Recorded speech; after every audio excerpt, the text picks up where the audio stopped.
Found some stragglers.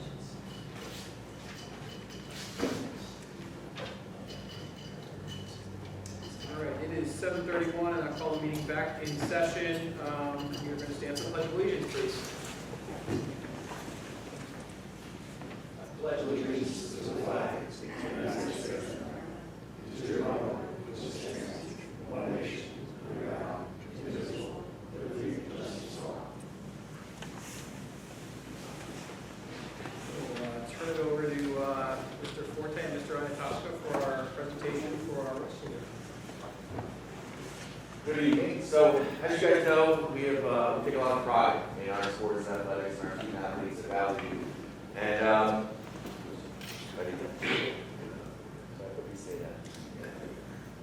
so, as you all know, we take a lot of pride in our student athletes at Valley View School. So, and throughout the year, if you look in our gym, I'm sure you've seen in our gym, we have our banners up. And when other teams come in, they go, wow, you have a lot of championships throughout Valley View and the history of Valley View when we put all the dates up. And one banner of all of them has just one student, a student's name, and that's our wrestling banner. And this year, we are proud to say that our 105 county champ, Quentin Arcibal, got his name up on the banner and had an awesome year and came in first place in the county for the 105 weight class. So congratulations, Quentin.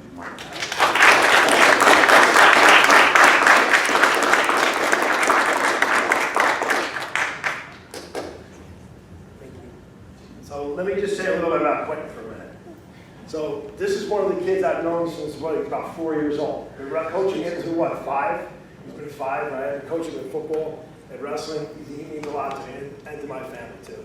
When he won, I was at the tournament because my son wrestled, and he said, "Mr. Forte, we're going to have my name on the banner." I said, "Yes." Right there, I texted the assistant principal. I said, "Can you put a Post-it note on the banner with a big Q on it?" So when he walks in on Monday, right, we had one of those huge Post-it notes like this big with a huge Q right in the middle hanging on there, right? And now he has the regular one, just so you know. But it was a good joke for us too, and I was so happy that you won. And you know, you mean a lot to me, right? You're a good kid. I miss him in high school.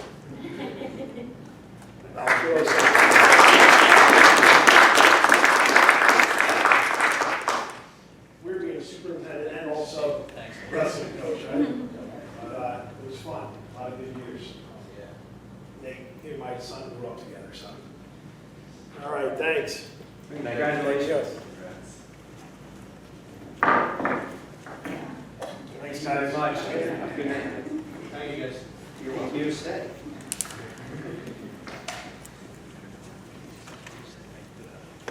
Thank you, Mr. Anatoska. Thank you.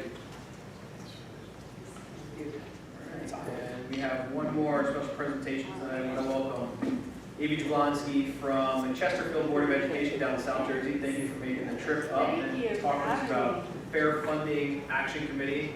If you don't mind, I'm going to jump in the audience so I can see a little bit.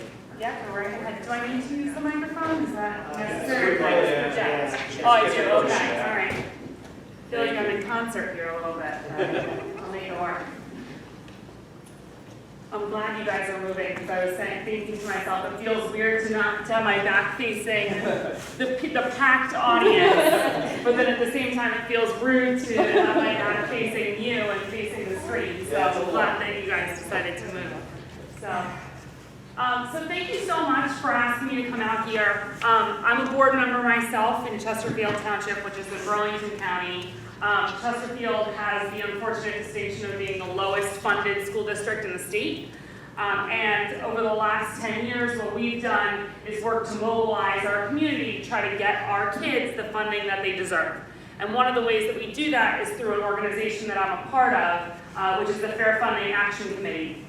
And the Fair Funding Action Committee, what we call FFAC, is really just a group of parents, teachers, administrators, taxpayers from districts all over the state that have come together to advocate for fair and equitable funding for our schools. So one of the things that we've been doing is this presentation just to different groups that want to learn more about fair funding. Because one of the biggest problems that we find is that people really don't know anything about the issue. And then we also do this presentation, myself and Jennifer Cavallero, who's a board member in Kingsway Regional Public Schools, do this presentation to New Jersey school boards. So if you saw that go out about underfunded districts, that was this, you're getting a private show of what New Jersey school boards did for us by giving us this incredible platform to do it through them. All right, so what you're going to learn today, and I'm going to kind of go through it sort of quickly, but if you have questions, please ask them in the moment. And don't worry, if it's something I'm going to cover later, I'll tell you to hold on. So here's what you're going to learn. What the SFRA is, the School Funding Reform Act, what the impact of it is on Denville, on your district, and then we'll also talk a little bit about your receiving district too. And how to engage your stakeholders to advocate for your fair share of funding. So this comes from the New Jersey State Constitution. All right, stating that the legislature is going to provide for the maintenance and support of a thorough and efficient system of free public schools. So this is where the basis for funding New Jersey's public schools comes from. It comes right out of the state constitution. All right, so what is the SFRA? So the SFRA, the School Funding Reform Act, was passed in 2008, and it established the formula for how we're going to fund New Jersey's public schools. So we're going to do a little vocab. All right, because the vocab is really important in this. All right, and the first vocab word is adequacy. All right, so adequacy is the amount of money that the state of New Jersey says that you have to spend in order to ensure that your students are getting a thorough and efficient education. So they're using that terminology from the state constitution. So how do they come up with this number for what is adequacy? All right, well, what they do is they start with a base amount of money. All right, so every student in New Jersey is worth, to them, a certain amount of money. All right, for an elementary school student, they're worth a little bit less than a high school student. There's also some geographic changes, differences in there, but for our purposes, we're going to say they start with a base amount of money. And then what they do is add on different multipliers for factors, all right, that impact how much money it costs to give that particular student a thorough and efficient education. All right, so you take your base cost. AR cost there is at risk. They define that as students that are on free and reduced lunch. LEP cost is students that are limited English proficient, all right, or what we used to call ESL students. Combined costs are students that you might have that are at risk and limited English proficient. And then your special ed census. All right, so what you do is you add all of that up for each student in your district. Right, and that gives you your adequacy number. So you should be able to, if you wanted to, if you're a glutton for punishment, you could take a calculator and you should be able to calculate based on the makeup of your school district what your adequacy cost is. Why you would want to do that, I don't know, but you could do it if you wanted to. All right, so adequacy is the amount that you have to spend to ensure that your students are getting a thorough and efficient education. The second piece, the second term is called local fair share. All right, so what the SFRA did was say that communities have an obligation to fund part of public education. So your local fair share is the amount that a community can afford to contribute to public education. All right, and that equation is a little more complex. So for our purposes, it's based on equalized valuation, your property values, and income in your community. All right, so if you look, for example, if we go back and look at the district factor groups that we used to use, we don't use them anymore, but they're still around kind of in the vernacular of New Jersey education. So, for example, Denville's an I district. You ever hear people say that, right? Or you say it to them, and then they're like, oh, then they kind of know where you are socioeconomically, or you say, oh, we're a GH. You know, people kind of know where you lie on that. So for example, for an I district or a J district, your local fair share is typically going to be more than if you're an A, which would be an Abbott district, an A, B, C, those numbers are letters that are a little bit earlier on in the alphabet. So your local fair share is what the community can pay toward public education.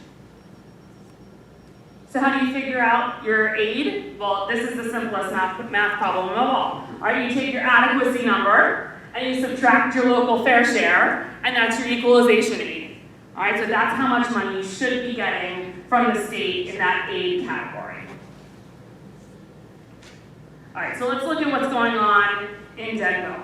So for our purposes, I pulled fiscal year 17-18 numbers because, of course, this year's numbers are still up in the air. We don't know what they're going to be yet. So these are from last year. So last year, Denville in actual state aid got about 1.2 million. But when we look at uncapped state aid, and we'll talk about what that means in a minute, you were entitled to over $2 million.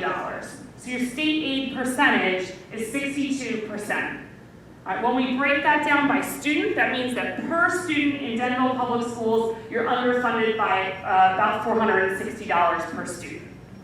So it's a pretty significant number. When we look at your local fair share, you're paying 93% of your local fair share.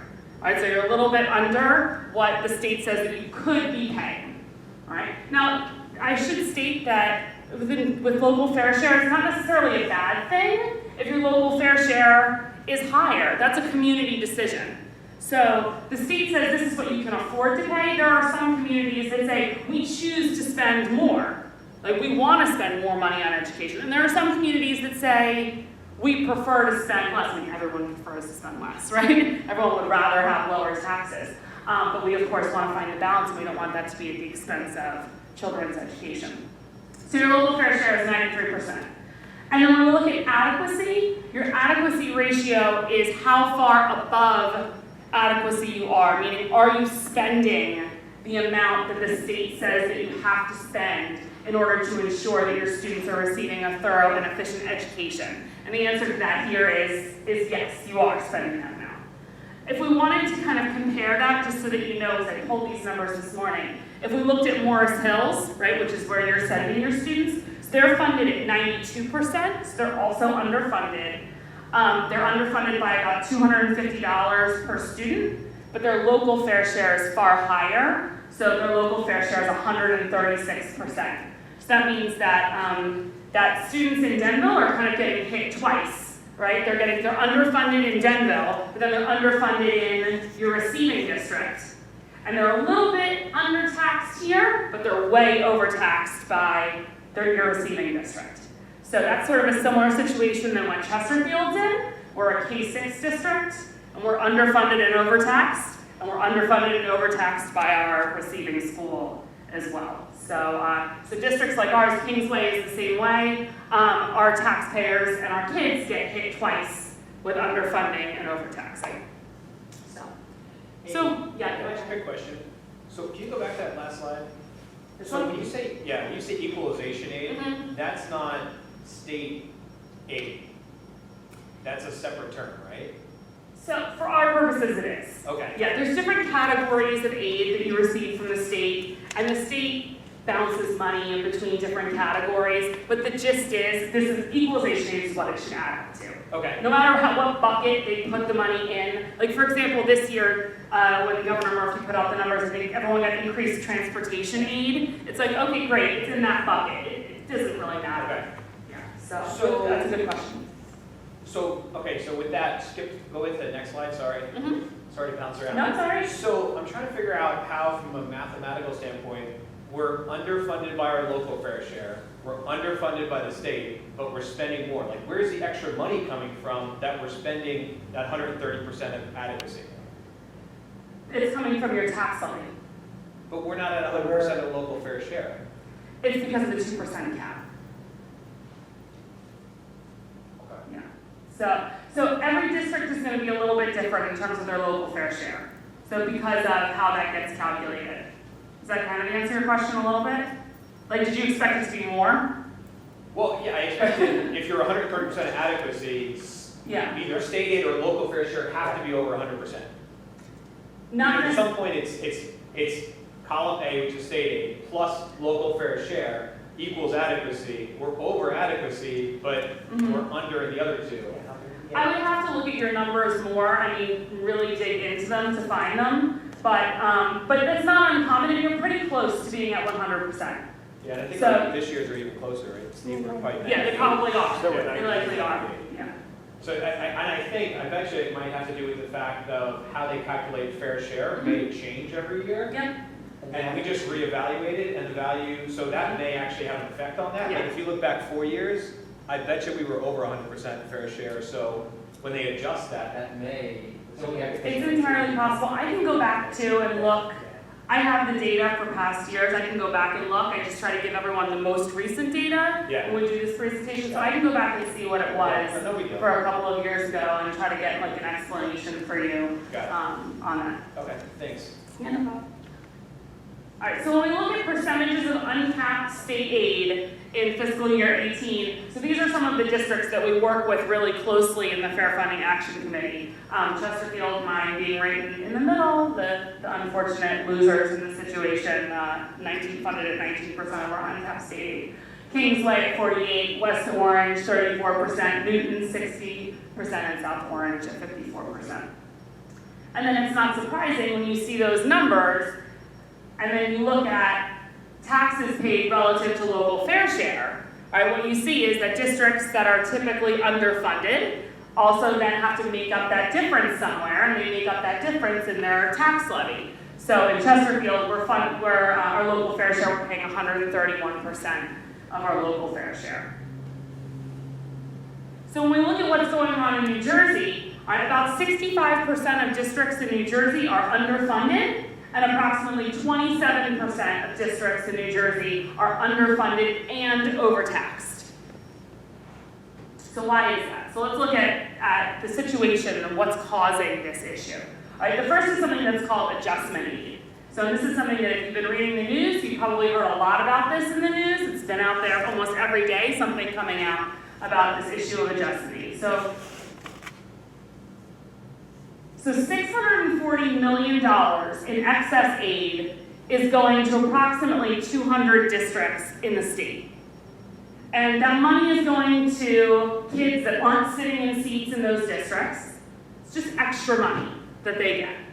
And when I ask most people about what districts they say are getting this extra money, they always say it's the Abbott districts, right? It's Trenton, it's Newark, it's Camden, right? It's these urban Abbott schools. And that's one of the things that makes this really an interesting topic, is that it's not an Abbott issue at all. And in fact, only 30% of Abbott districts are overfunded. All right, so those districts that I just mentioned, Newark is underfunded, Trenton is underfunded, Patterson is underfunded.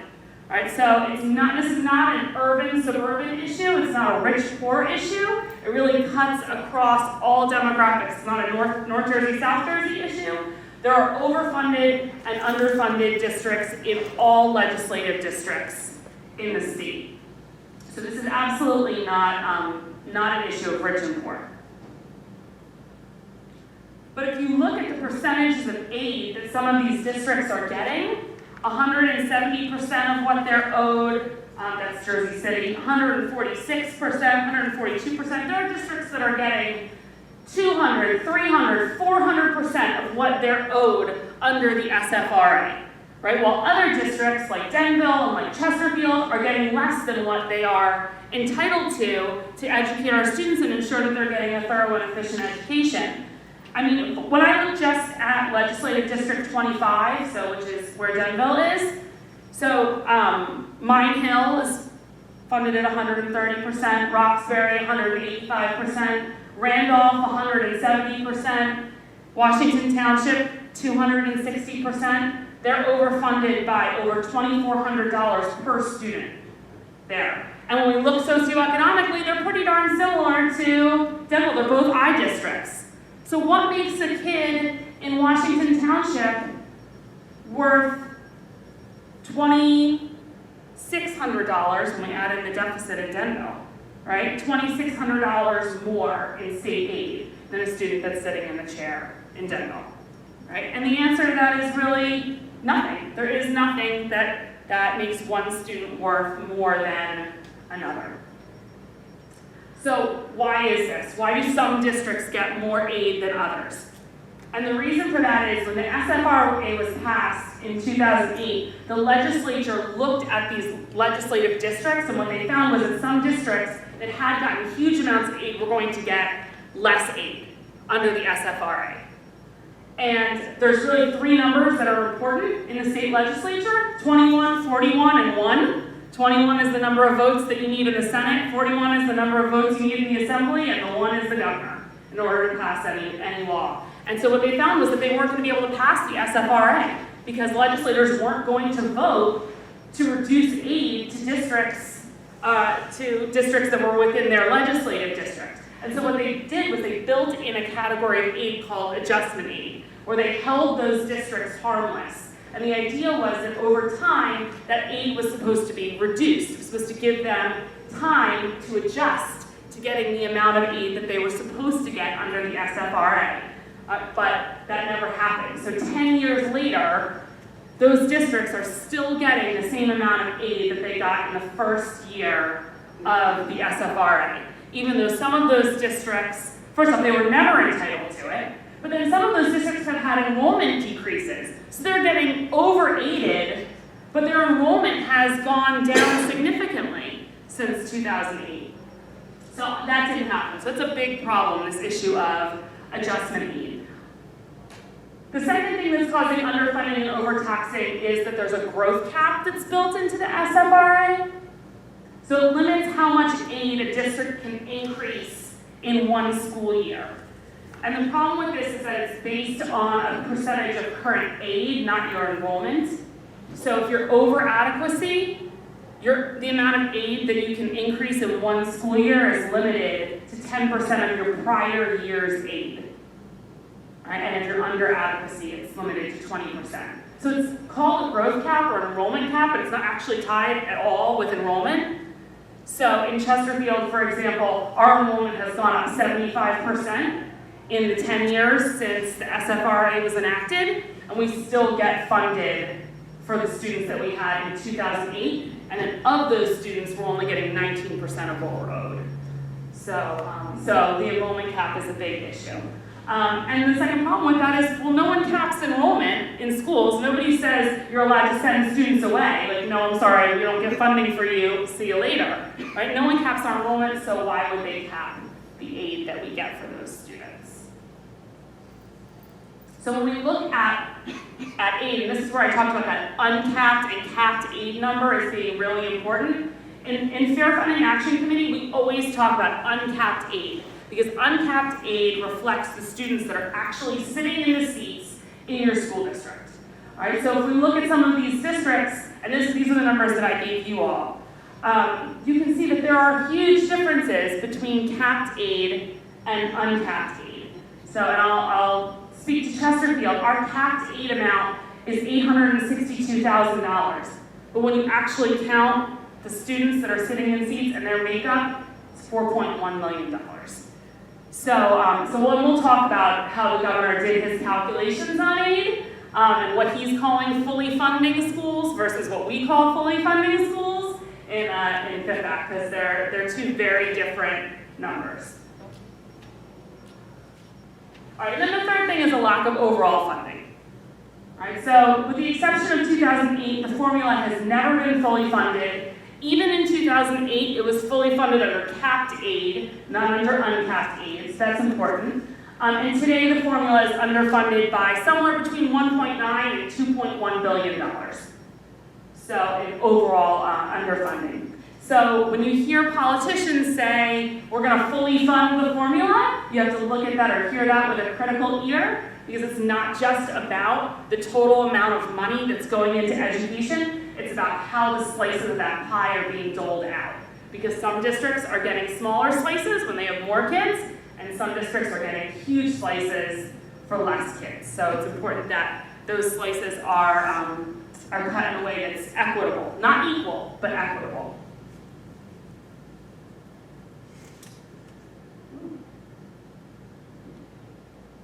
So what happened last year? So last year, how much extra money did Denville get last year? Do you remember? 18, 19, $122,000 in aid in July.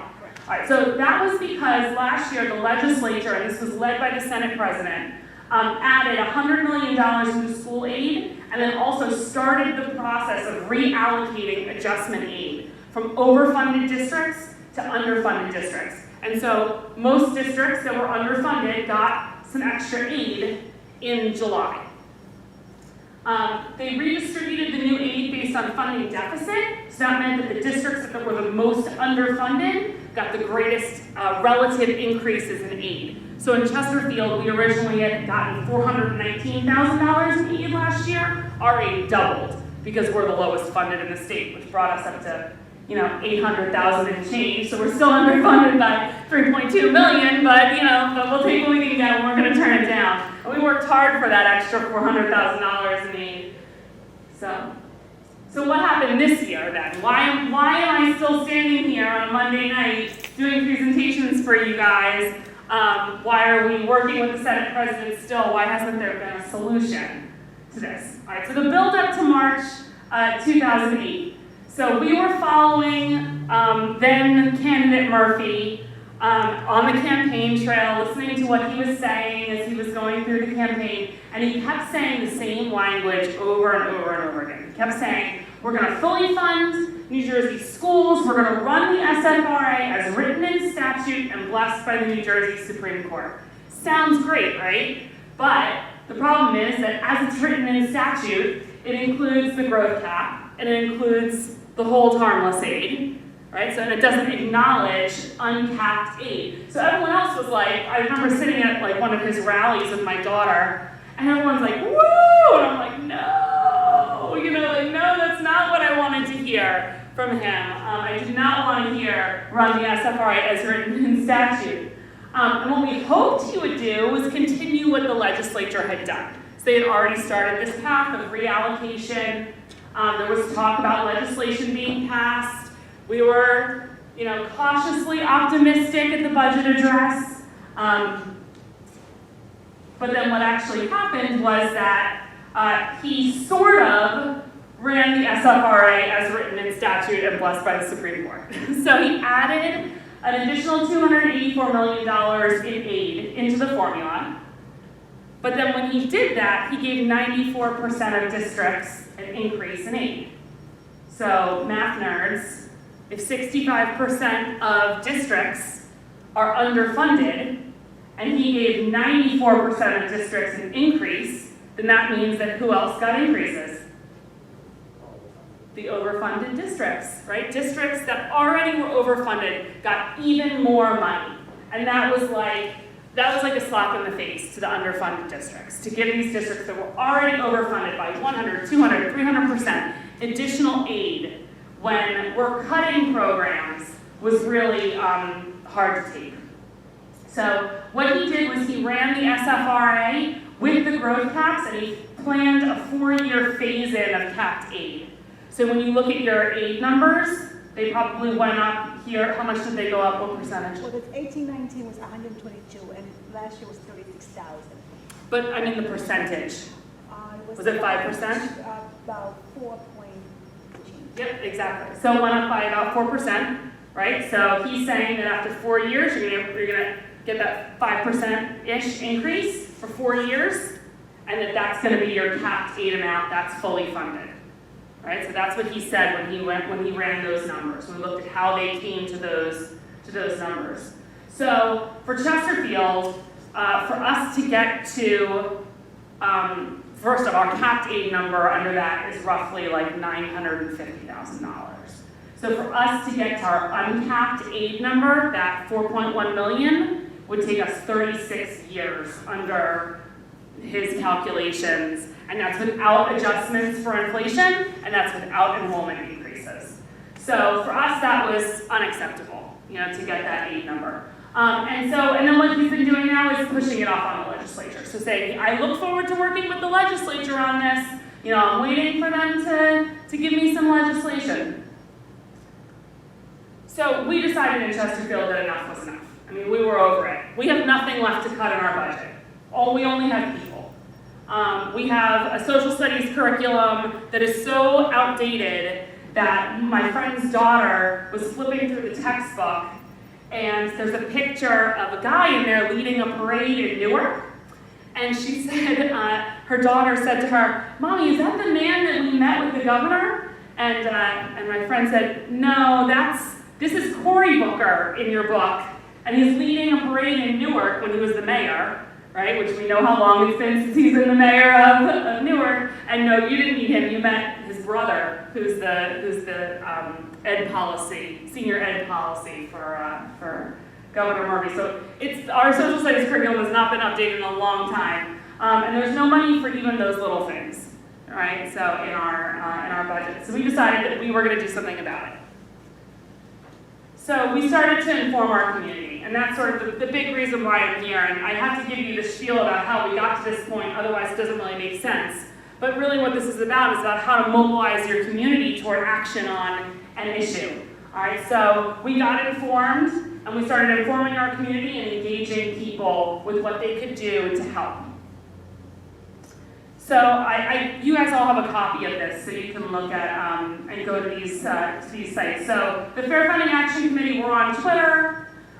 We have a Facebook page. Anyone can join. We encourage anyone to join that Facebook group. We put out articles and action steps almost every single day with simple things that people can do to impact this fight. So we have a website. Dr. Green, who is the superintendent in Newton, runs a great blog. The numbers that I gave you on your sheet all come from his blog. A friend of mine that's at the Senate President's office said they're the most accurate numbers that he's seen outside of what he gets through the government. So they're pretty darn good, the numbers that he has on there. And then also Jeff Bennett, who's from South Orange, runs an NJ education blog. And if any of you are numbers people, Jeff really gets in the weeds of the numbers of school funding. So if you have questions about, like your question about your local fair share, I should have stopped and texted him because he would have already gotten back to me with how you got to that number. So if you have any kind of questions like that, you can, he's on the Facebook group, he's on Twitter. If you tweet a question at him, he'll get back to you right quick with more analysis than you ever thought you needed or wanted on it, but it'll all be explained to you. So he's sort of our numbers guy. So the first step is to get informed, and then to inform your community. So the biggest thing that we notice as we go to different communities is people just don't know, right? People don't know. They just think, well, that's what we got from the state. Like there's no room for argument. There's no room to discuss it.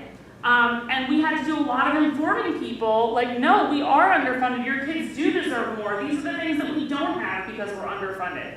And that's been a big part of the challenge. But when people find out their funding percentage, then they're motivated to act.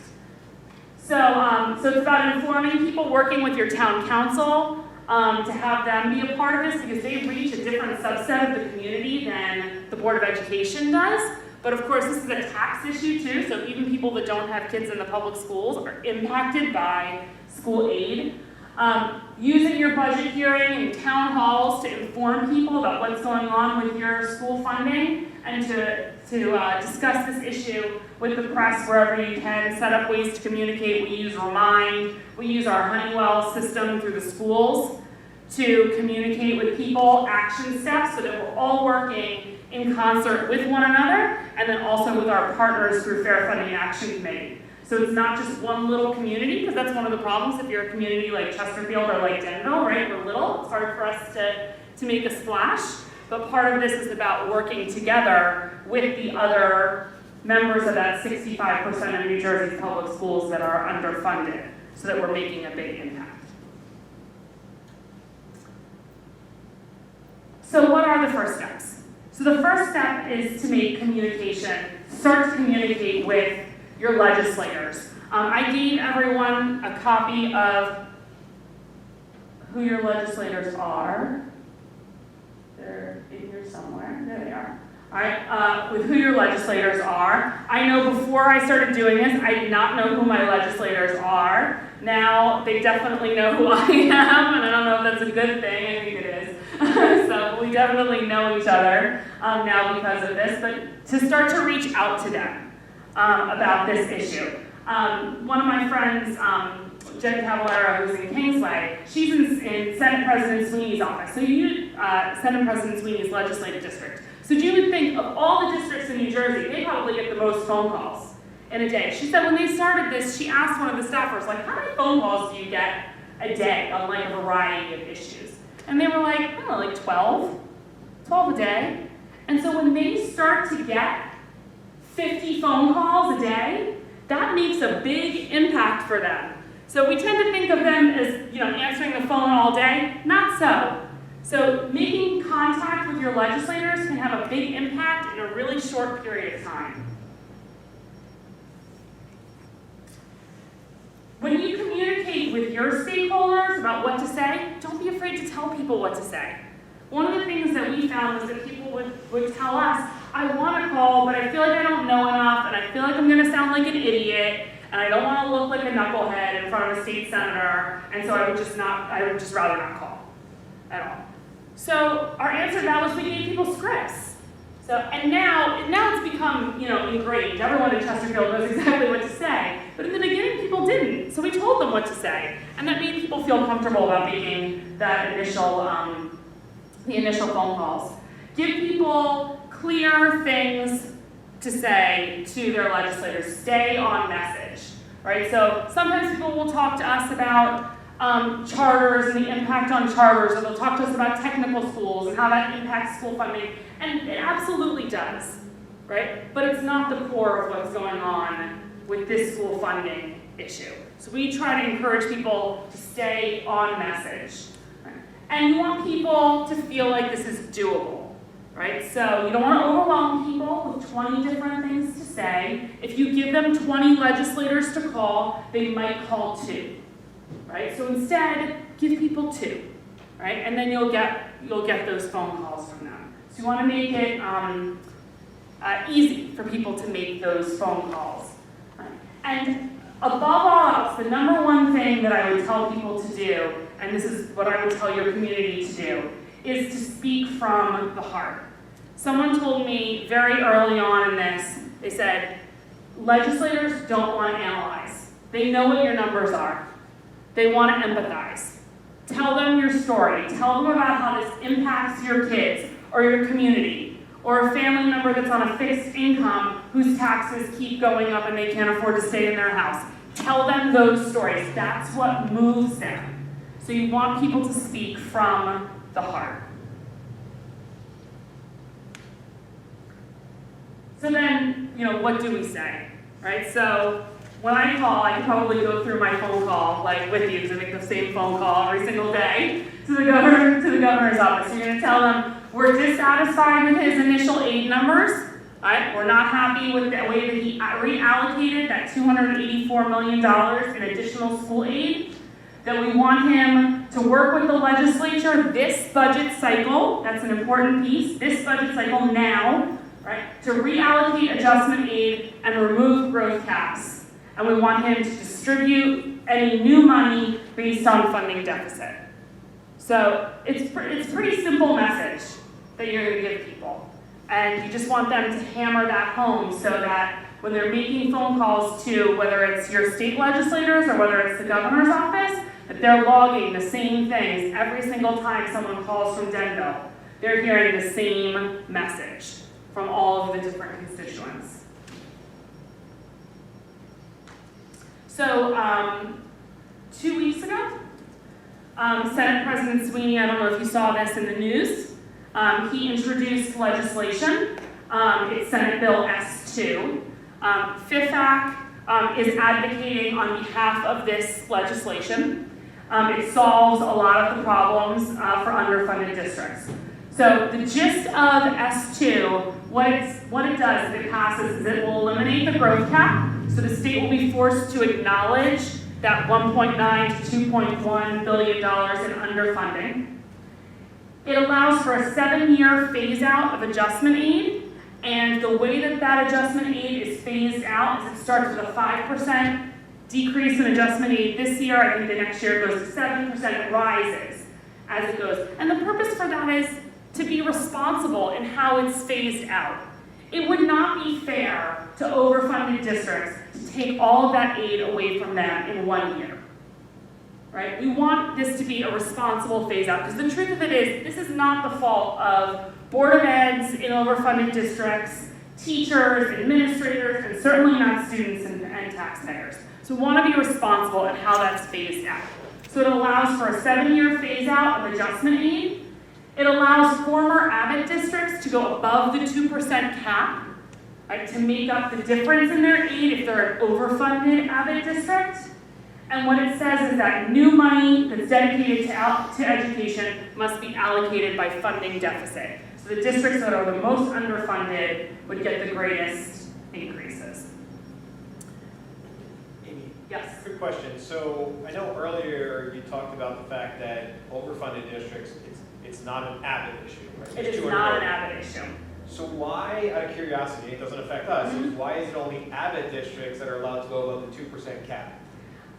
That is a nod to Jersey City and what's going on in Jersey City, which is a really, so Jersey City is the poster child for overfunding. They're the most they receive the greatest share of adjustment aid, $176 million of that adjustment aid goes to Jersey City alone. But Jersey City, because of pilots and also because of their adjustment aid, is only taxed at 30% of their local fair share. So they are severely overfunded, but they're also undertaxed. You add one more level to that, is that they are under adequacy. So one of the things that you'll see, if you ever see op-eds about Jersey City, is they'll say, you can't take the money away from us because we're under adequacy. We're not providing a thorough and efficient education. To which, at Fifth Act, what we say is, great, you should tax your residents and make up that difference, right? Like, we're paying 131% and we're under adequacy. You're paying 30% and you're under adequacy. Like, best start to tax people. So, but the problem with that is that if their adjustment aid were to be taken away, even with the 2% cap, they won't be able to make the difference. And that's not responsible phasing out of adjustment aid.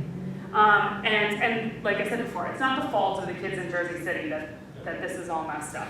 So, so that is a nod to them. It seems like if I was an overfunded district and not an Abbott district, I'd be fighting to get the Abbott wording removed there and saying a previously overfunded district. I mean, it's certainly possible. I mean, it's possible that it will be amended. I have contacts in overfunded districts that have said to me sort of on the sly, like, listen, I get it. I know that we're overfunded. I just hope that they let us make up the difference. Yeah. So, and to me, personally, speaking as myself, that seems fair to me. Yeah. So, but that's a nod to the Jersey City issue. And did that go from 5 to 7? Exactly, is an Abbott district? What's the definition of an Abbott district? They're the districts that were named in the Education Law Center Abbott versus Burke legal case. So they become known as Abbott districts. They aren't anymore. I should be calling them former Abbott districts. But just like our district factor groups, they're still sort of a part of our vernacular. So I just say the Abbott schools, and everyone kind of knows what that means. Did that go from 5 to 7 year phase out? Because I swear. Jersey City is also named in this legislation specifically that if they pass a 1% payroll tax, that money will go to education and allow for a 5-year phase out of adjustment aid for Jersey City. So there's also some language in the bill that's very specific to Jersey City. Okay. So, but for all the other districts, it's a 7-year phase out. For Jersey City, it's 5%, a 5-year phase out if they do the 1% payroll tax increase. It's interesting because at school board meeting, they definitely said 5 years, but that was a couple months ago, so I wonder if they could have adjusted This since is then. very, Yeah. May 31st, I think, was when the Senate President announced that. Yep. So, yeah. The 5-year phase-in, my understanding is that the Senate would prefer it to be faster. They would prefer a 5-year phase-out of adjustment aid. It won't pass the Assembly with a 5-year phase-out. It'll only pass the Assembly with the 7 years. And so that's how our government works, right? There's compromise, and they're gonna, right now it says a 7-year phase out. Could that change? Yeah, it certainly could. As of right now, there has not been a counterpart released for the Assembly, so we don't know whether or not the Assembly version of this is going to be exactly the same, or whether it's going to be different, or whether it's going to be different. I read the paper this morning, the governor doesn't seem to be too receptive. And Senator Sweeney were kind of arm wrestling over the school aid, so Yes. he's going to have to sign it, or worst case scenario, veto it. Yes, so we'll see what happens with it. I don't know what's gonna happen with it. I wish I could look into the future. It certainly seems that there's a, conflict there. My understanding is that there's talks happening about it and that those talks are moving forward. So how fast they're moving forward, I don't know. Would I make 4th of July plans when I worked in state government? I don't know that I would this year. Yeah, I wouldn't be surprised if they're holding it for budget negotiation too. I mean, there's a lot going on. Yeah, so there's I think the other piece of this is there's really 2 lanes in this. One is the adoption of the budget, which has to happen by July 1st, right? Otherwise there'll be a state shutdown. And the second piece of this is the legislative fix. So it's one thing for the legislature to say, we're going to give underfunded districts more money this year in this budget, right? That would be awesome. However, next year we'll be right back doing this again because it won't provide us with a legislative fix.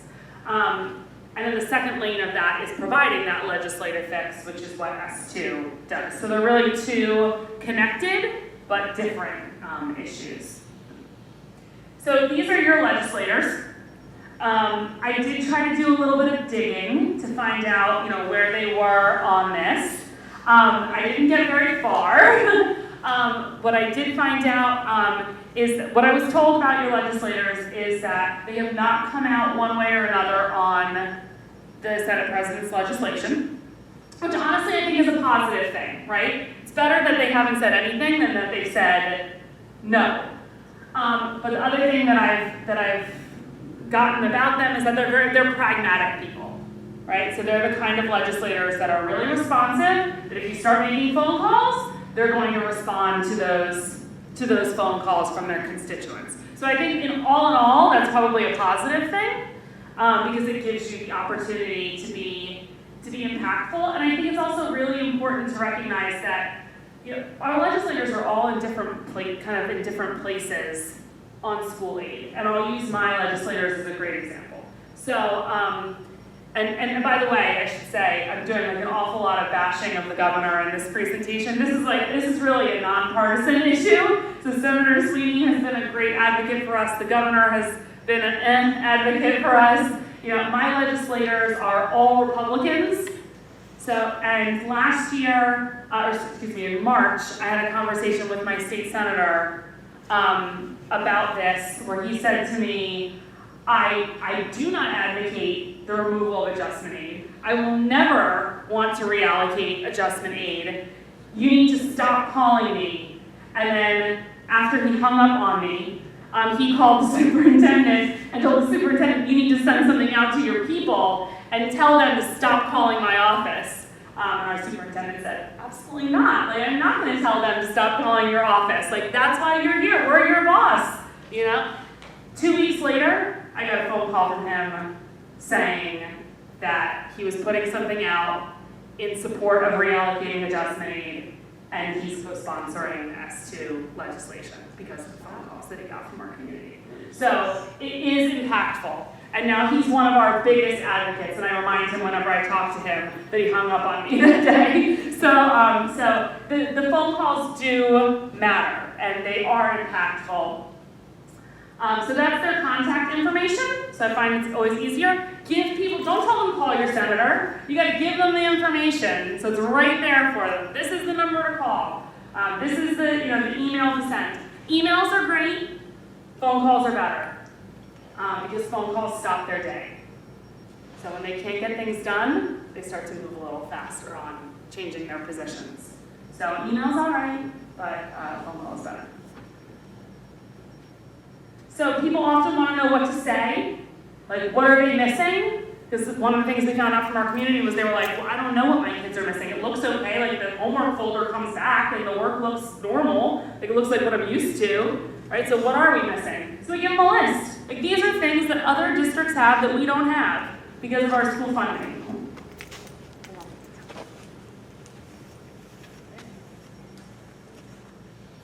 All right, so we don't have all of these items in Chesterfield. All right, and I don't know exactly what you have or don't have here in Denville, but this is a place to start.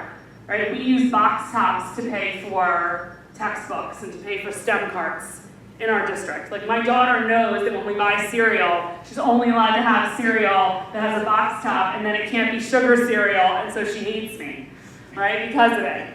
Right? So I told one state senator, like, we are literally less healthy. We eat more processed food now because it has box tops on it, because I have to pay for the STEM carts for our school. So, but those are the kinds of stories that you have to tell people to get them moving. So, and those are all things that we don't have in Chesterfield, because they're all, you know, I don't consider them extras, but when you're looking at cutting teachers, you know, these things become extras.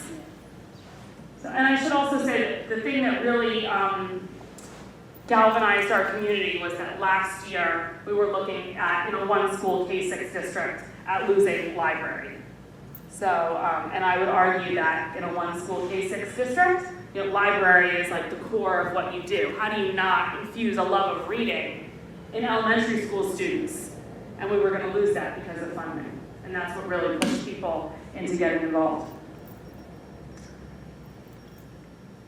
These are just examples, and this is a PDF, so you can't see all of them. But sometimes it helps to go and look at districts that are like yours, that are overfunded, and see what they are spending their money on.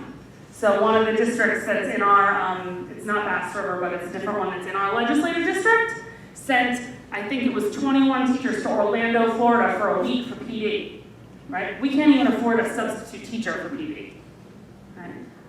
And then, you know, you look at this one, this is a K-6 one school district, they have 100 students and they get more state aid than Chesterfield does. We have about 750 students, right? And all of these extracurriculars for their kids. These you can't watch them because it's a PDF, but if you go back in and watch them, they're just examples of people speaking from the heart. So this is Jen, who is from Kingsway on the day that the governor released his budget numbers, and she had to pull the car over. She was so upset about the budget numbers that Kingsway got for this school year. This is a music video that one of our nonprofit groups in town made. Chesterfield Kids for Community, where they got parents to volunteer to put their kids out there. We're not afraid to use the kids. Put the kids out there and have the kids show all the things that they're missing out on because we're an underfunded district. This is me crying at the governor at his town hall in Newark, and you can kind of see my daughter's hair bow underneath there. That guy is not my husband. He's a friend of mine from our Funding Action Committee. And that, unfortunately, I guess unfortunate or fortunately, made the press. My husband asked me the next day, I said, I'm so horrified. And he goes, are you horrified because they called you, because they said that you were the crying mom from they called me the crying mom from South Jersey. My husband said, are you horrified because they said that you were crying, or are you horrified because they said you were from South Jersey? And I said, it's a little bit of both. I'm not sure which one is worse. So. Why does it keep shutting off? Yeah, I don't know why. It's okay, that's the last slide. So, what questions do you have, if any? So S2 is good then? In my mind it is. In my mind it is, because it solves the problems that are causing the overfunding and overfunding of some districts and underfunding of others, and I think it's a pragmatic solution. It's a responsible solution. And we all have to think about that, I think, as Board of Ed members, right? Because we're here ultimately to do what's best for kids. And, you know, certainly Chesterfield, we're owed millions of dollars, right? But my opinion is, I don't feel like it would be right to take that money from overfunded districts in 1 year without time to plan at this juncture in the budget cycle. That's not fair to them either, and it's certainly not fair to their kids in those districts. And we want to be responsible for everyone. We don't want to right a wrong with another wrong. So in my mind, yeah, it is. So Chesterfield, as an extreme case, is the biggest driver to your increase in enrollment then, in terms of what's contributed to the difference and to the gap? Certainly. You have to remember, the state is calculating, or was calculating, our state aid based on enrollment numbers from 2008. And as I mentioned before, our enrollment has gone up by 75% since that time. Even in 2008, we were funded at 20%. So we were receiving for most of that time about $419,000 in state aid. So certainly the growth cap is, for us, it's huge. That's why this year at the delegate assembly, we put forth a resolution that we wanted New Jersey school boards to acknowledge that state aid should not be based on capped aid. It has to be based on the students that are sitting in seats, because that's the thing about the SFRA that makes it a great formula. It's super progressive. It's used in other states, use variations on it. And it's important that we not throw away the baby with the bathwater. The SFRA is a great way of calculating aid. It takes into account all of the different factors that contribute to a kid receiving a thorough and efficient education. And the biggest part of that is that the aid is supposed to follow the child. Because under the old system, the idea was that kids that were high need were all in certain geographic places in the state, namely those avid districts. But the truth of it is that every district in New Jersey has kids that are at risk. It doesn't mean that you shouldn't get aid for that child because that child's in Denville, right? When they might have moved to Denville this year from a less affluent place, right? So we want to make sure that we're mindful of that. I don't know if that answered your question or not. Any other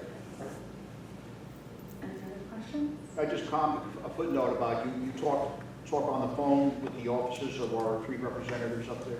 I didn't speak with your representatives. I spoke with people who know your representatives. Okay, yeah. I didn't call them directly. I correspond with them frequently. Good. You know, run into them, so they blame everything on the Democrats, the property taxes, the whole thing.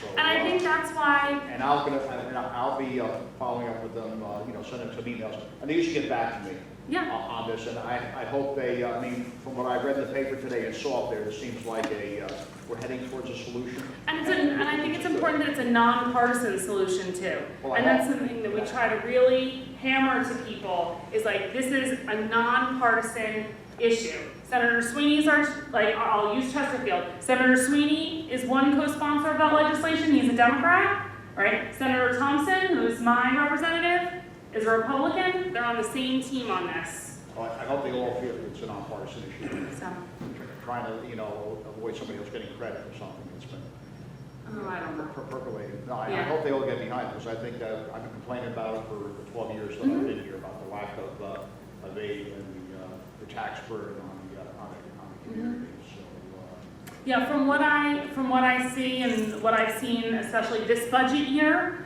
at the Senate and Assembly budget hearings, at hearing the then acting commissioner testify on the budget, is that senators and assemblymen from both sides of the aisle have been equally critical of the school funding issue. So I think that if there's a year that it's going to happen in a bipartisan way, I think that this is the year that it's going to happen in a bipartisan way. It feels to me, it felt to me very early on this budget cycle, the way it felt to me last year at the end of June.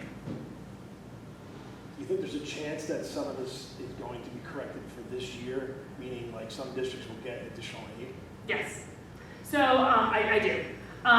The Senate president, when he had his press conference 2 weeks ago, he talked about increasing aid for this year, but that won't solve the long-term problem. So that's why I say it's really 2 issues. One is this budget cycle, and then the second piece is the legislation, so that moving forward, both underfunded and overfunded districts can start to plan. Because that's the other piece of this, that we know is we're trying to plan for where we're going in the future. But if you're either losing a lot of aid or you look to gain a lot of aid, to some degree you're like in triage. You can't plan because you don't know what to expect. So yeah, I think so.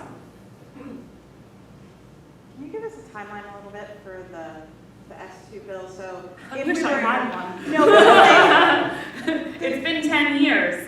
but with this bill being proposed now, what's our timeline to make an impact for this particular bill? Understanding that should this not pass, there's still reason to go forward with. So what we've done is we advocate for both at the same time. So for example, I'll use myself for example. When I call the governor's office, my phone call, I call the governor's office, say, I want to talk to an aide in constituent relations, right? And then they'll transfer you to someone. And then I say, hi, my name is Amy Chablonsky. I'm calling from Chesterfield, New Jersey. We're the lowest funded school district in the state. I'm calling because I'm dissatisfied with the governor's initial state aid numbers. I met with the governor at his town hall and he told me that he was our ally and help is on the way. And my expectation is that he's going to be working with the legislature this budget cycle to increase our aid, and that he will come out vocally in favor of Senate President Sweeney's legislation, and that when that legislation hits his desk, that he is going to be signing that and making good on his promise. So I tried to wrap it all up, right? Because he's got to sign, like I said, 41-21-1. He's got to sign both that budget, but he also has to sign that legislation. And so I try to kill two birds with one stone on the phone calls. But honestly, they're impactful right now, right? Like if you start making phone calls tomorrow, that tells your legislator something, and it tells the governor's office something, because all of those things are still unknown. Do I feel like we have the public support for a budget that increases school aid? Yeah, I do. Do I feel like there's support in the legislature for a legislative fix this year? Yeah, I do. Can I guarantee that that's going to happen? No, I can't. So yeah, I mean, if you start tomorrow, why not do it? Do it then. So it's not that hard. Once you make the first phone call, you'll feel good about it. You'll feel good about it. I'm worried about us. Yeah. Motivating. Motivating. But you know what though? So somebody from I just spoke today with the board president in Absecon, so which is way down in Atlantic County. We did this presentation for them through New Jersey School Boards last week. And he said, I went home and I posted something on my Facebook about calling the governor, and I posted a picture of the sheet with it, and I told people exactly what to say, and I told them, I put it on public, and I told them to share it. And then they shared it, and those people shared it with other people, and he's like, it's starting to get, going. And that's really how it starts. I mean, that's how it started, and that's how it started in Chesterfield. It wasn't all at once. It took a little bit of time, and unfortunately for us, it took a crisis, to really galvanize people. But it can begin, and like I said before, you have to remember, Senate President's office gets 12 phone calls a day, right? I mean, if you make the phone call, and then make your spouse make the phone call, you're double that. So, and your legislator isn't the Senate President. So that does tell them something. And don't be afraid, to call them, to have them come over. I've invited our legislator, come and look at the budget. Find the secret pile of money. I guarantee you it is not there. Come and look at it. And they've been really responsive with us with that. And like I said, we're not initially super friendly about it. So, but I've moved. The good news is I think one of the Bucos was a school board member. So it'll be interesting to see. The 25th legislative district is a very odd mix. You probably know Don pretty well. It's like Randolph's not part of it. Rockaway Township's not part of it, but Rockaway Borough is, or something like that. There's some weird cutouts, so it'll be interesting. But if there's 200 overfunded districts, that means there's 400 something underfunded districts. So if you can get the voice out for those folks. Yeah, and that's what Fair Funding Action Committee is really about, is that a lot of the underfunded districts are these tiny districts. And when it's just Chesterfield calling or just Denville calling, it doesn't really make a huge impact, right? But when we send out those action items, we know that on a particular day, let me give you an example. The day that Jen posted this video of her crying in the car, the end of that video, she posted with, call the governor's office, call him now, right? Everyone in Fair Funding Action Committee, we have about 100 districts that are involved with us now, started calling. We shut the governor's phone lines down that day, right? Literally 15 minutes after those budget numbers came out. So that's the other thing about it, is you're calling your legislators, but it's not just that you're calling yours, it's that you're calling yours and we're calling ours, and when they caucus, right, whether it's the Democratic caucus or the Republican caucus, and they talk about what issues are going on in their communities, they're able to say, dude, I'm getting calls from all these fair funding people, right? And then your guy is going to talk to my guy, and he's going to say, yeah, those people from Chesterfield are crazy. Like, they won't leave me alone, right? But this is what I'm doing to fix it. And that's how the legislative process works, you know, is that they have those conversations with one another, and why it's so important that we're all working in some ways separately, but in a lot of ways together, and that our message is the same and consistent. I'm sorry, I just have one more question. So is there somebody in your organization that we can contact to look at our, and maybe they have already, look at the 25th and say, here's everybody that's over, here's everybody that's under, and Yeah, if you go on Dr. Green's blog, off of the blog, you'll see there's a link. It's in Google Sheets, and every district in the state is there.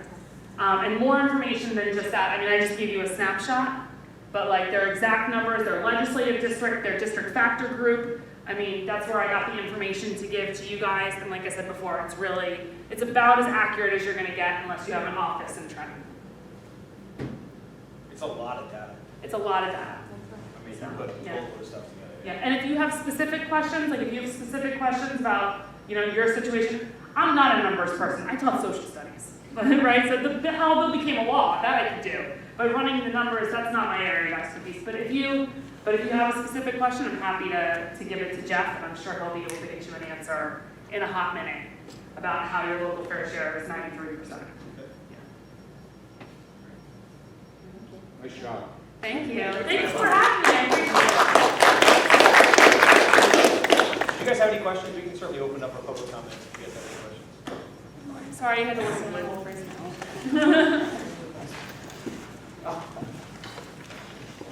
Thank you very much. I really Thank you appreciate very it. much for having me. I appreciate it.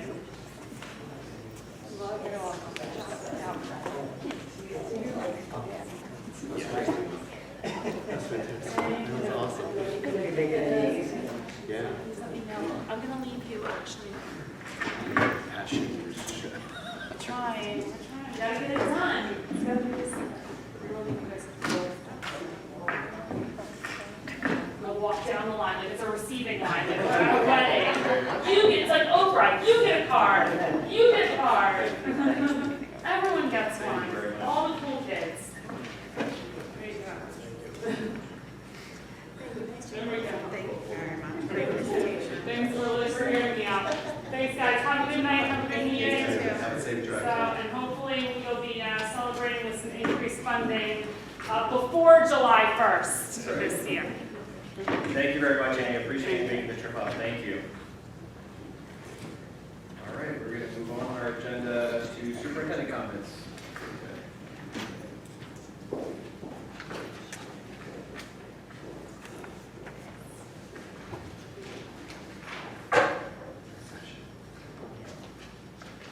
Okay, just an update on the goals for the year.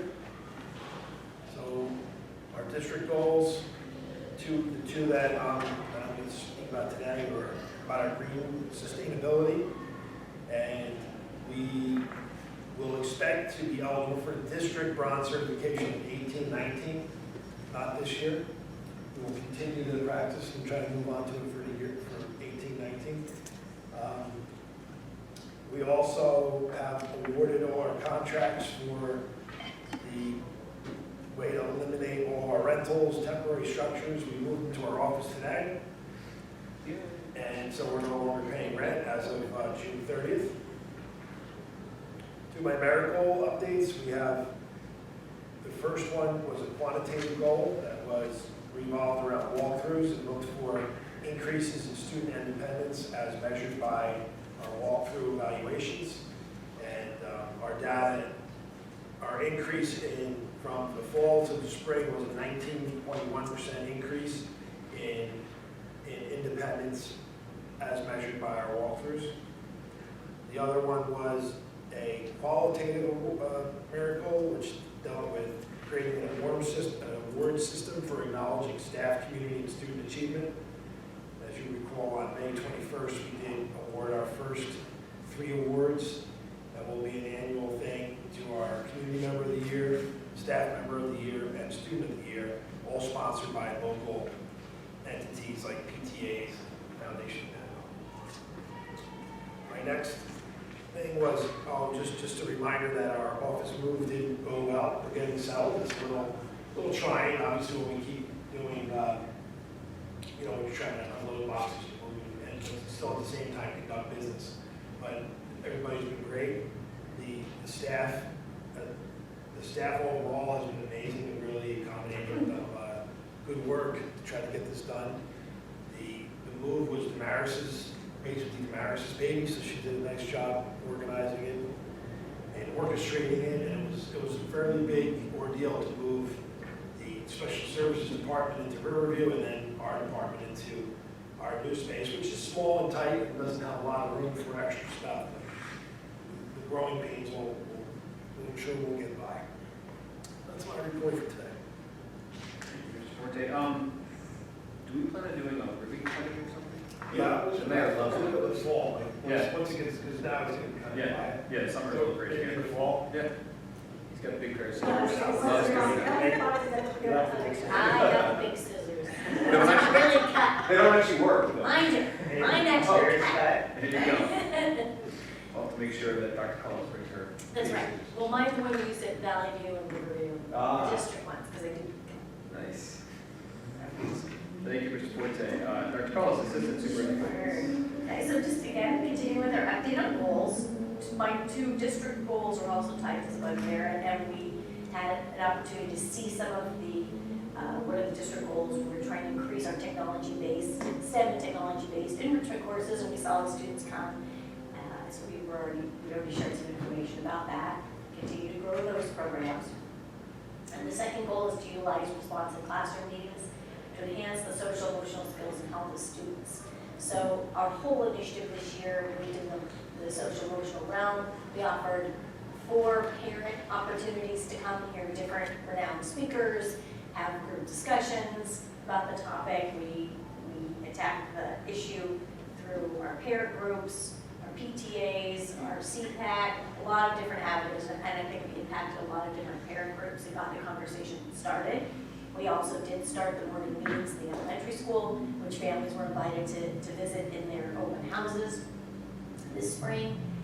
We continued with the advisory groups in the middle school and changed them slightly, added a few elements in character education to the middle school curriculum, and then are now finishing up our 3-year initiative with St. Elizabeth's. So we finished that up, and we have some of our data back, which then ties into some of our miracles. That would be in miracle number 3, we're trying to increase our student perspective of school climate from slightly positive. So we started 3 years ago. It was one school was slightly negative, and 2 were neutral. And then we moved to slightly positive in all 3, and this year we're in the positive in all 3 buildings on the student survey. And you know that one school, Riverview, was honorable mention for the School of Good Character last year. They did receive the state award this year. They are going to speak in Washington, D.C. As representative, and they're going for the national award for next year. So, and then the other 2 schools are 1 year behind in the movement, because they just got started a little bit later with the initiative. But everyone's moving down that direction. So I think we've seen incredible amount of growth in a 3-year participation. And this really was, the funding was started with a municipal alliance. That's who gave us the money to even get started with this. And we just used some of our district money, some grant money, and then the money from the municipal alliance to really continue this. So I think it's great. And some of these are some of the activities are now being funded through St. Clair's. So although St. Lee's and St. Clair's is now picking up a lot of the pieces and is not charging us. In fact, they're offering, with the initiative and also with Robert Wood Johnson, we are having a full day mental health first aid program for our staff on June 26th.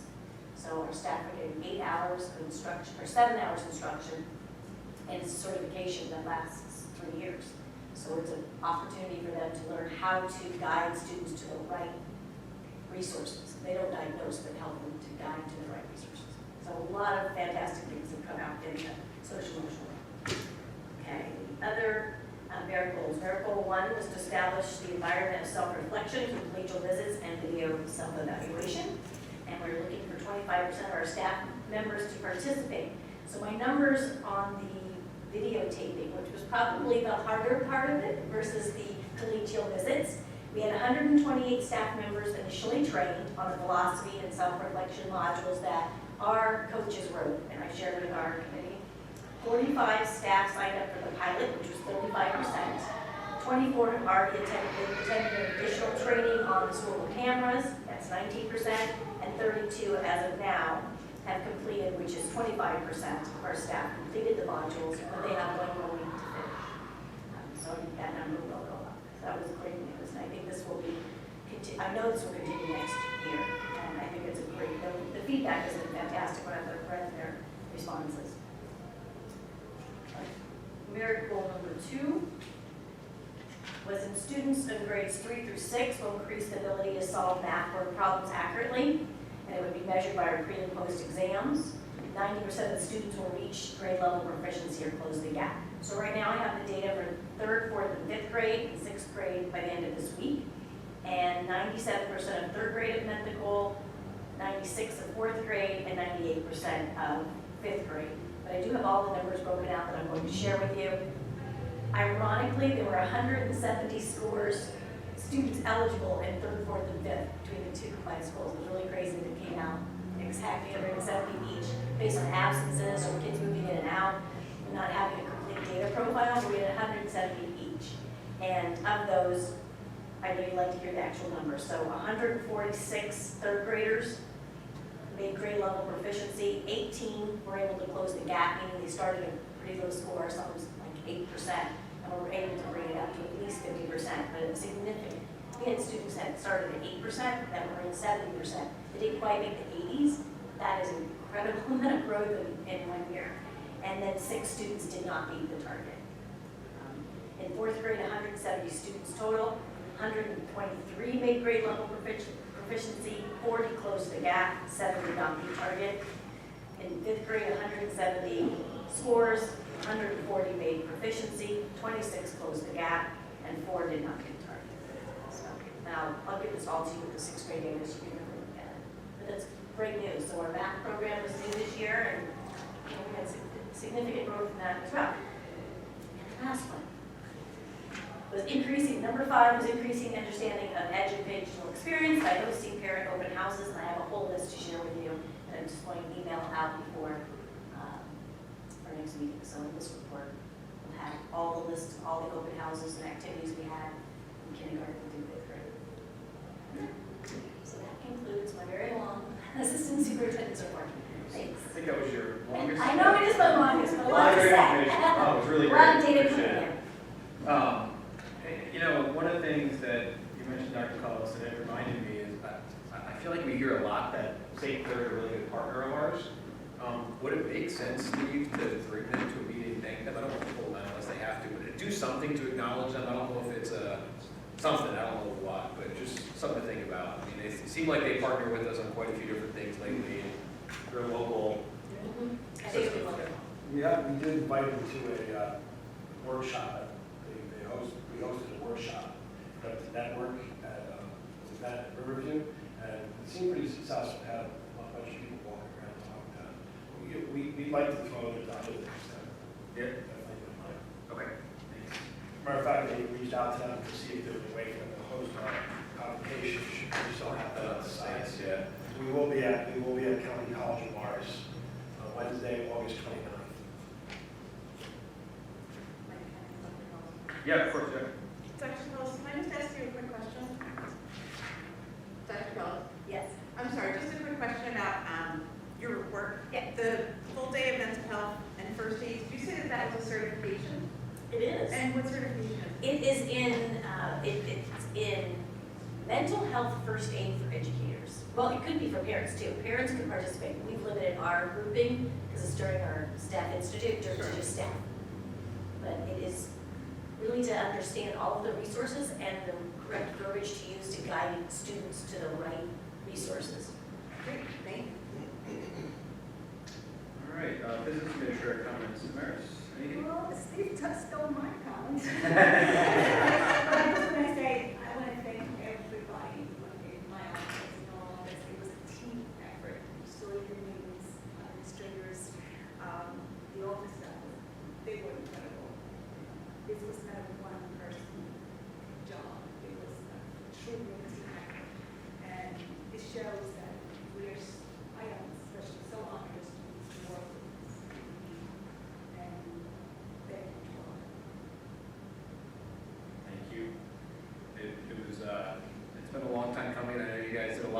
not just for the move, but prior with scanning and all sorts of stuff to get ready. So appreciate everybody's work prior to and during that move.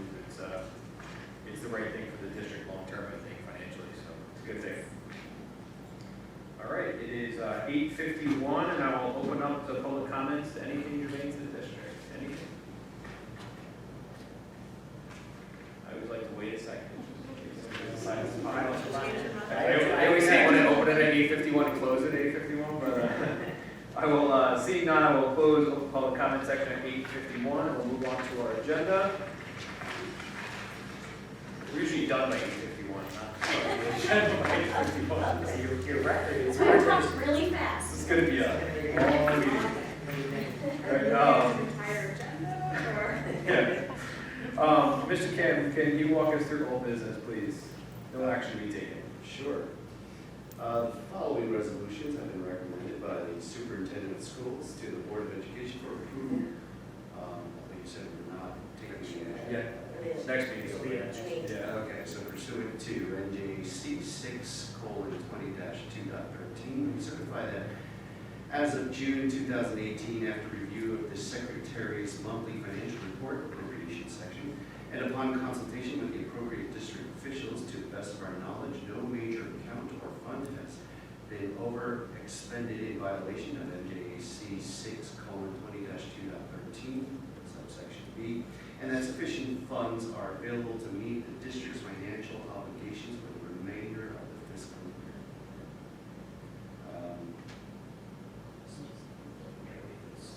So we will approve these, sections A, the treasurer of school monies, and number 2 is the board secretary, education reports, 1, 2, and 3. 1 being the report of student enrollment, 2 the report of medical office, and the HIB, 2 cases of the HIB reports, and then the minutes in section C, the working session and executive sessions from May 14th, and the regular meeting and executive sessions on May 21st. Any questions about old business? Mr. Capello, you want to walk with us through personnel action to be taken? Sure. So if there are no objections tonight, I would like to move under personnel, items 1 through 5 as a block, and I call your attention to the addendum sheet, the yellow addendum sheet. You're going to be adding to number 1, items N, O, P, and Q. And I believe our new VP for Riverview is here, Mrs. Sardinopoli. Did I get that right? Or, sorry if I butchered that. You said it right. Yeah, Oh. that was perfect. Do I have a second? Second. Thank you, Mr. Cass.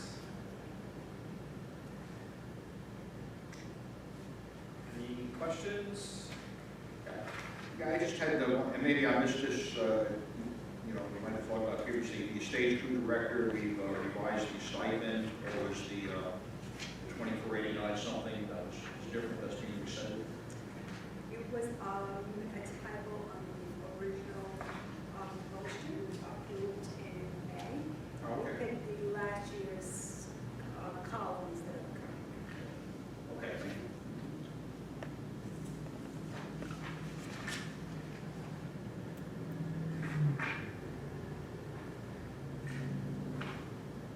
Any other questions?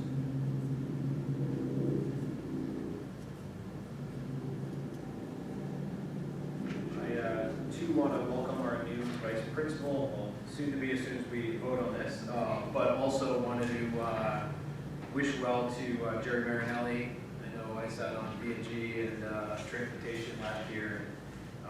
Jerry's done what I think is a phenomenal job with the district on maintenance, upkeep, and just set a really high example for the staff that worked under him. He also had a police background, so that helped with security. So I wish him well on future endeavors, but I know he's kind of stepping into something completely different and new, which is good for him. But I'm sad to see him go, and wish him well.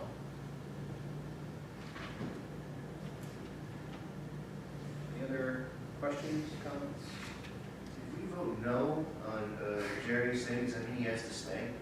We've passed this many times. Yeah. I told him that in many meetings, and his resignation is But you know, the good news is you can see in number 5 here that we have an interim facilities manager able to step in, so that's a good thing that we're not leaving the position vacant for a couple months while we search for a replacement, and we discuss Mike's qualifications at the committee meeting, so it should be a very good transition.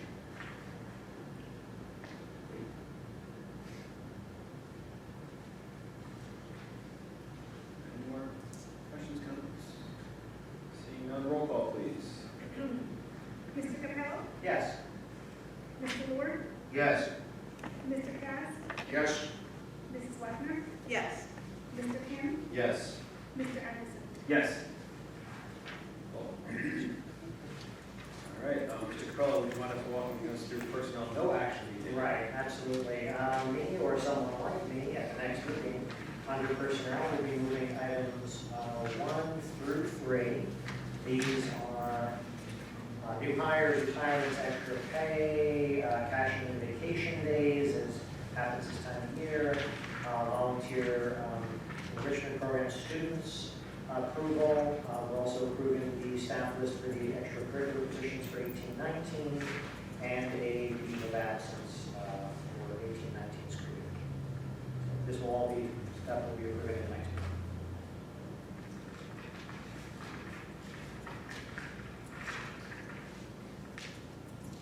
Just for clarification, from a procedural standpoint, there's no issue with us approving Jerry Marinelli's cash in of unused vacation after his resignation, correct? Okay. Okay. Let me check, thank you. Any questions on this personnel section?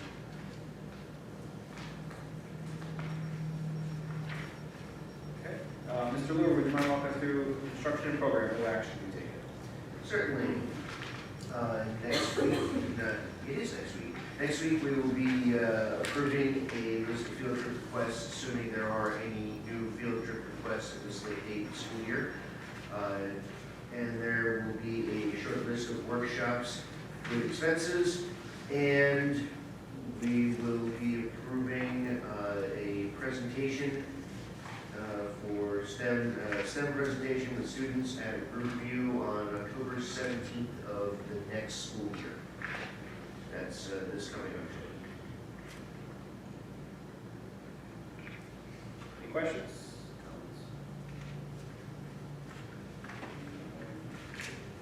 Comments? Mrs. Wagner, would you mind walking us through policy for the next meeting? Sure.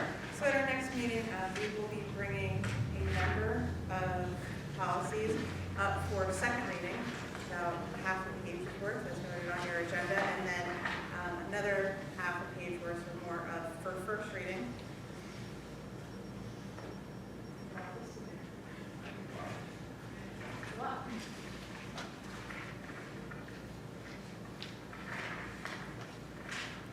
Any questions, policy?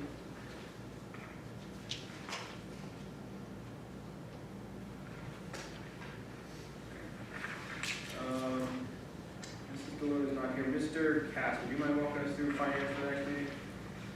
Sure. At the next meeting, I believe Mrs. Deloitte will be back on her vacation. She'll be moving items 1 through 17 in finance.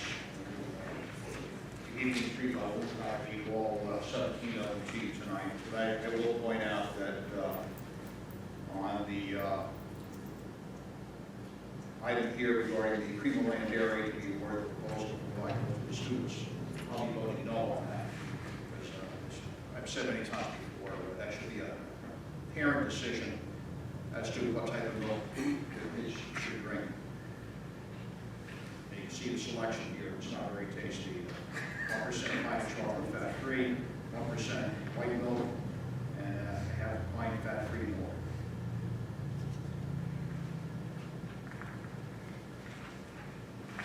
It's interesting, there's a price difference on 1% versus fat-free, less than a penny.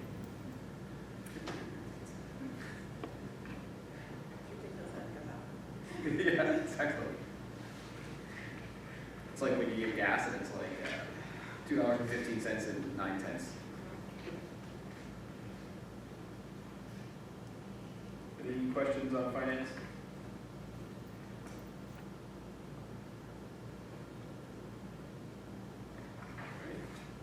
Mrs. Wagner, would you mind walking us through operations for a minute?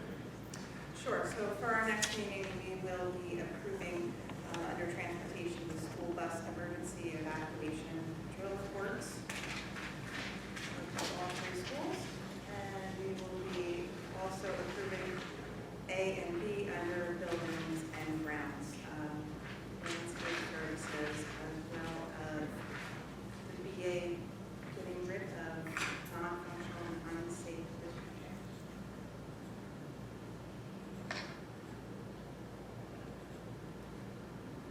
I seem to remember that we approved the emergency evacuation drills from November. Haven't we already done that? Am I wrong about that? I could have sworn we did that like in the December meeting. I guess it's not a problem if we approve it again, but I could have sworn we already did that. Is this required by law? It's required by, It's required. we have approved it for keeps that purpose, it's just to make sure they're updated. Because it seems very odd that we're approving them, 6 months after they were done. It concerns me if we didn't approve them closer to the time they were actually performed. Well, we'll keep it, but we want to make sure that these are approved and keeps that for July. Gotcha. I'll publicly state that I hate approving things that I have no idea what I'm approving, because I just see a bunch of bus numbers at a time in a school. You don't attend? No Does way. the president have to attend? I have no clue what these bus numbers even represent. If they're It's bus required numbers. to approve it by statute, therefore, we just, again. It's interesting that we approve this, but we don't have to approve the 1,500 fire drills and other drills that we do all the time. They're probably more important than the bus evacuation drill, but It's not on your report though. It's on your report. Yeah, that they happen, right. Yeah. We don't have to approve them. It's separate. Yeah. If they threw this into the student enrollment report, it'd be better. And I Thanks. just want to make sure that we got it covered. Yeah. No, it's not. Use that. Not on you, it's on state regulations that When require you're us. making your phone call, like. Yeah, that's- Be another fun. This could be a long- Jot that down. I'm gonna write down the 4 pages I gotta. I'm just happy we don't have to approve the bus routes anymore. That's not a policy. It's a big check box for me. Alright, let's see, you mentioned buildings and grounds too, or no? I think you just said that. I did, right? Oh, okay. I did both. I was so obsessed with the bus routes. I did. Karen said I did, therefore I did. Okay. That's good. I heard you. It's supposed to be two. Yeah, but I'll bring it to you. So it's routed a different point. I was just actually looking at that, yeah. The bid was lower. Really, so that's not cash, it's not gonna be cash from this one? We had a pre-meeting with the guy just to, let him know our expectations. Stuff that we have going on in our town. Just happy to see it's not the town's grass lawnmower landscaping company that let it get 10 inches long before they cut it. Still calls it baseball. Try kicking a soccer ball. Yeah, I thought the kid was gonna break their leg. I know it's been a rough year, but, anyway. Any other questions on operations, B&B, transportation?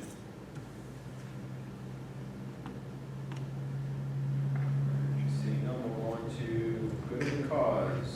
Let's talk committee reports. Anybody have any additional committee reports or questions? Correspondence? We all passed out. Discussion items. We talked about school funding earlier, so I think that's certainly open if anyone wants to talk about it, but I don't think we particularly have to mention anything further. Anybody have anything else for the good of the cause? Yeah, I have a question. So late in the busing, the school trips, how many breakdowns have there been with buses? I heard it with three. There's two this year. Two, okay. There wasn't a bus that broke down in DC? I'm not sure about that. Okay. Maybe. Okay. Maybe find out. Okay. Yeah, okay. I'm curious, because that seems like a ration. Yeah. We were lucky with the first two, right, because they were close by. It just seems like you had the 7th grade trip, you had a breakdown, you had the 8th grade trip, you had a breakdown. And then again, hearsay, I heard that one of the buses broke down in DC. You know, our luck is you switch to another one and then they break down. I know, I understand, but it seems I like a talked to ration. a couple, So I talked to a couple other bus companies to see if there's need to switch over, and we're gonna look into it, we're not sure. You know, the whole thing about the seatbelts too, nobody's gonna guarantee seatbelts because they don't have enough to guarantee you have seatbelts. For example, you said they have 5, like say, for example, Lakeland has 3 buses with seatbelts, and they gave us all 3. But if one of them broke down, we can't guarantee that the 4th one. As a matter of fact, we can guarantee that it won't have seatbelts, they only have 3. So we're talking to some other groups about that too. We'll see. And that's a year thing, right? Only buses from the last few years are have been mandated to have the seatbelts. 2 years. Last year.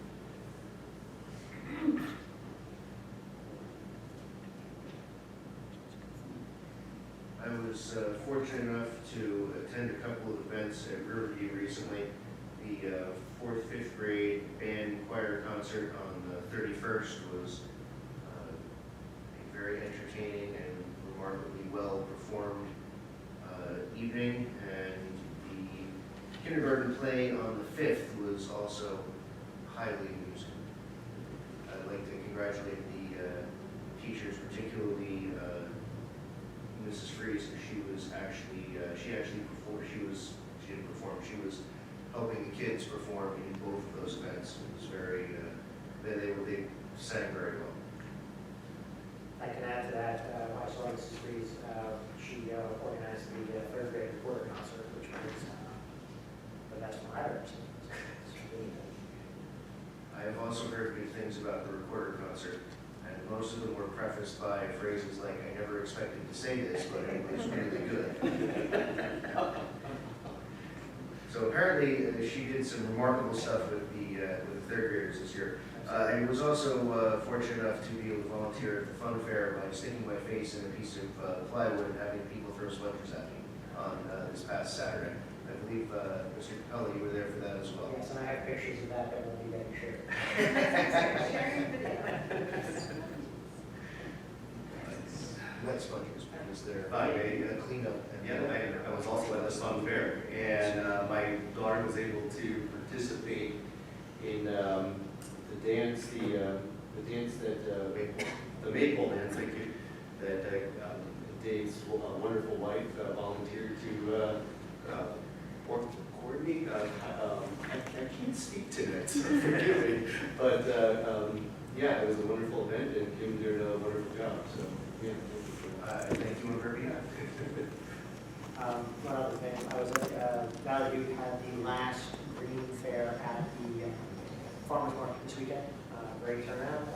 James and Missouri were there as well. Mrs. Stiles, so we had a really good turnout, a really good presentation, different presentations from different students. So it was nice. It was a really good day. Even though it rained. Yeah, I sold out a lot of people. I did attend also the Lakeview 3rd grade reporter concert and 5th grade show. Both very well put together. Mr. K does a great job with, and actually Mrs. Freeze, I think, helps out with the 3rd grade reporter too. So, yeah, well put together. Thanks to Steve and the administration for having staff invite us to those. I think it's good to go to if we're able to attend. So, the other good comments. I will open up for our second open public comment section at 9:10. Anyone? Still seeing none? I will close open public comment sections at 9:10. We do have a need for executive session. We will not be coming out to vote on anything after executive session, so you do not have to stick around. We will discuss personnel. What else did you have? Personnel,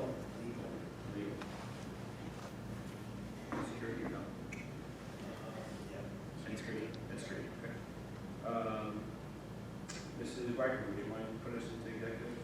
Sure, I'd like to move that we convene in an executive session in accordance with Section 8 of the Open Public Meeting Act. The purpose of this closed session will be to discuss personnel, legal, and security issues. Minutes of the session will be made available to the public, and the need for confidentiality no longer exists. Second.